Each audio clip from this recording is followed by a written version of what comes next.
Hi, my name's Emer and welcome to my channel. I've not uploaded a video in a few months now, so apologies if you subscribe and you've not heard from me. I'm back now, hopefully. And if you're new here, you're very welcome. You're gonna have to bear with me. I've probably re-recorded this a few times. I've got a list of notes of things I want to say, and it's just not coming out the way I want it to. So I suppose the big thing I want to say is that I am being made redundant from my part-time job. I work for a local charity. I actually left a nice good paying public sector job to work for an organisation that really aligned with my values. It was a Christian charity. It helped those in need. So I've been processing like this redundancy news over the last few weeks. Obviously you've got like consultations and stuff going in the background, and I wasn't allowed to talk about it, but it's all official now. I've got my leaving date. I wasn't there for very long, under 2 years, so there's no redundancy payout for me or anything like that. I just want to share why I'm not totally freaking out about it. I have been interested in preparedness since 2020. 2020 had a big influence on me. And I know that there's different types of preparedness, but one of the things I prepared for was, financial uncertainty, job losses, that sort of thing. So this is a time where actually I've got food preps and I've got financial preps, and, those will be used. And I'm very, very blessed to be in that situation, and I'm very blessed to have a very supportive partner to share the financial burden with, and he works really hard and I'm very grateful for him. I think it would be very, very different if we were both losing our jobs. It would be a totally different ball game, but this is where I'm at now. So I'm going to jump back to 2020. I'm going to talk about financial preps first of all. 2020, I was working for the public sector full time. I had a good job. I was in a different house at that time, which was smaller. It was a smaller mortgage. It was back when mortgage interest rates weren't crazy either. And at that time I had some 0% interest credit cards. And when I saw the headlines about people losing their jobs at that time, that scared me. So I worked on paying off my 0% interest credit cards. I can't remember. I think they were long term, and I used to transfer the balance over time as well.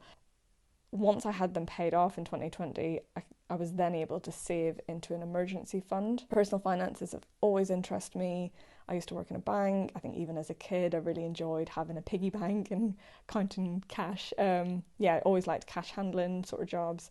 So I knew that, sort of from watching different videos on YouTube as well, Dave Ramsey and all the rest of it, I knew the importance of having an emergency fund, seeing what people were going through at that time during lockdown when people had lost jobs and lost their income. That scared me. So I thought, right, paid off the credit cards, the next thing I'm going to do is save up for an emergency fund.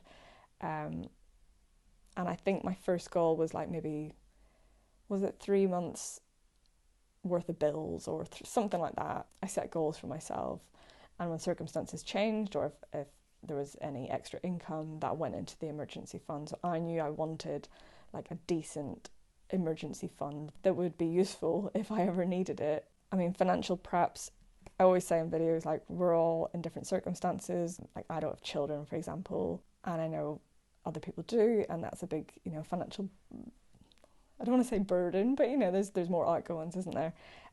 So in our household, we've got joint income, and thank goodness. I think it would be a very different story if my partner had lost his income because he's on a higher salary. But again, this is having that security of knowing I've got savings. Another thing that gives me peace is having food preps. So again, back to 2020 when I saw the shop shelves dwindle. At that time, that scared me. That got me interested in food preparedness. I really enjoyed watching YouTube videos about people's prepper pantries and canning and preserving their own food. So even with a loss of my income, small as it is, I feel happier knowing that we have got plenty of items in our pantry, particularly like the shelf stable items, so oats, rice, tins of veg. You know, it's not colossal amounts, but certain items, there's a few months worth of food there. I've got a very full freezer, which I'm quite looking forward to having a bit of a pantry challenge and actually like using up some of the things that we've had in the freezer for ages. I've started defrosting bits. My partner's mum does a lot of baking and gives us lots of stuff that we just can't get through day to day. So yeah, like looking forward to using up some of the nice baked items. But getting back to like baking my own bread as well. I mean, there's flour in our pantry. There's like random ingredients that have just sat there. So like red lentils. I very rarely cook with red lentils, but I'm going to make a point of like just experimenting, making some different dishes. It'll sort of test and challenge me a little bit to use up what I've got, so that we don't have to buy as much in. And then obviously, you know, when you're told you're being made redundant and there's less income, there's certain cutbacks that I need to make. So one of the things, I told myself I'd cancel any unnecessary direct debits. The biggest one for me, sadly, is my coach. So I'm really interested in bodybuilding in the bikini division. And I've had a coach for some time. When I was on a career break, I stepped away from her because it's a luxury expense. And again, you know, I'm looking at my last payslip. You know, after December, that'll be it. That's the kind of thing that is, you know, it makes me a bit sad because it's something that's out of my control. But you know, it's don't need luxuries at the minute, you know. Another thing that I've started doing is like reviewing all the vouchers that we've got. So going through my purse, looking through, you know, there was gift cards and gift vouchers I was given at Christmas. And I'm usually quite good at spending things straight away, but I don't really go shopping much. Like I'm in a small town, so I'd be going out of my way to go shopping. And I've really got into selling items on like Facebook Marketplace, on Vinted. It's amazing, just getting rid of things that I don't need has been really good. I mean, it's been good because it's good to declutter, and it's also nice just to make a few quid. And it's amazing, like I'm one of those, like, I think, look after the pennies and the pounds look after themselves.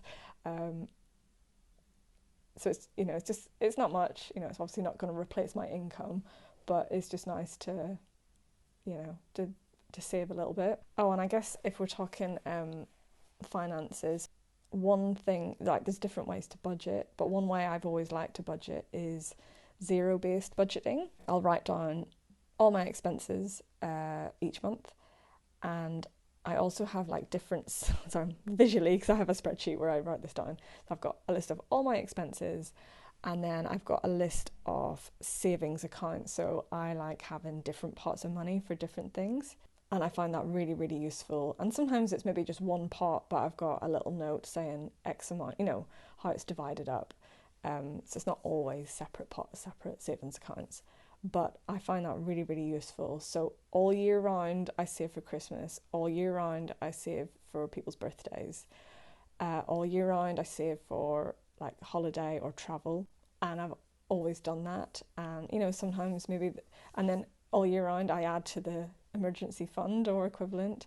And I feel like that's really helped me in this scenario. So even though Christmas is coming up and I've got no income, that's okay because I've got my Christmas fund, you know, my gift fund, and I can still afford this year to buy people presents, for example. Obviously that might look different next year if there's no income at all, but by that point I'm hoping I'll have some freelance work or I'll have another job again, who knows. But I just thought I would mention that in case it's useful. There's like, I'm not here to give financial advice, but that way of budgeting has really worked well for me, and there's tons of other YouTube videos that explains zero-based budgeting in more detail, or the different types of ways you can budget.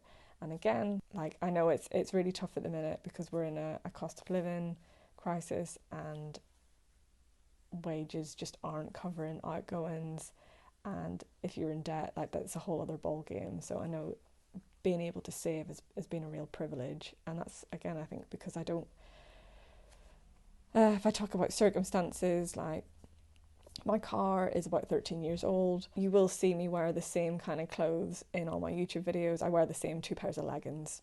Like, I need other clothes. You know, I don't really buy clothes for myself. I mean, apart from maybe like decent footwear, I'd maybe invest in decent footwear. But yeah, like a lot of my clothing is quite old, or it's got holes in, or you know, I just make do with it. I don't buy makeup. I very rarely drink alcohol. I don't smoke. Um, so in some ways, I'm quite frugal. In other ways, I'm not, because like bodybuilding's quite expensive. We won't talk about that. Again, it's like I'll save up for things that I need at later points in the year. So it's not a big panic when there is an issue to pay for.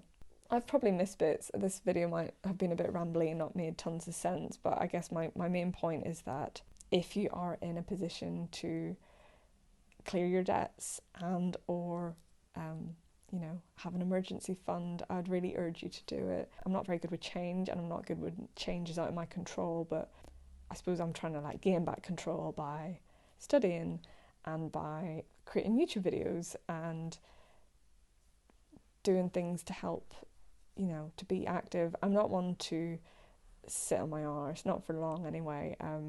I like to be busy. I've always got a project on. There's always something to do. I don't understand people that get bored. I just think there's always something to do, even if it's just cleaning or tidying up or folding, washing or whatever. And I guess that's another point in that I still want to contribute to this household, even though I can't contribute financially. You know, I do want to, you know, my partner works really hard, so I want to make sure that he has nice food to eat in the evening when he finishes work. When he's working from home, I want to, you know, make sure that he gets a decent lunch, because that doesn't always happen when you're in back-to-back meetings. You know, I don't want to hear that he's not had time to get something to eat. Like, I want to be around to help support him. I want to make sure the house is clean and tidy, which I'm not brilliant at, I will say. But I'm going to try. I'm going to try. Help look after the dog and just do my bit, even if, you know, because especially with working freelance, I might not be bringing in much money to begin with, but yeah, there's different ways to contribute to a household. So I am looking at home economics and making the most of things. So I want to share, I want to share my journey a little bit. If you made it this far, thank you very much. Please feel free to subscribe, pop in your comments. Have you been through redundancy before? Have you got any advice? Any just general advice on thriftiness, frugality, pantry challenges, anything? Yeah, I always appreciate the useful comments and the community that's here on YouTube. So thank you very much. Thank you very much for watching, and I'll see you in the next one.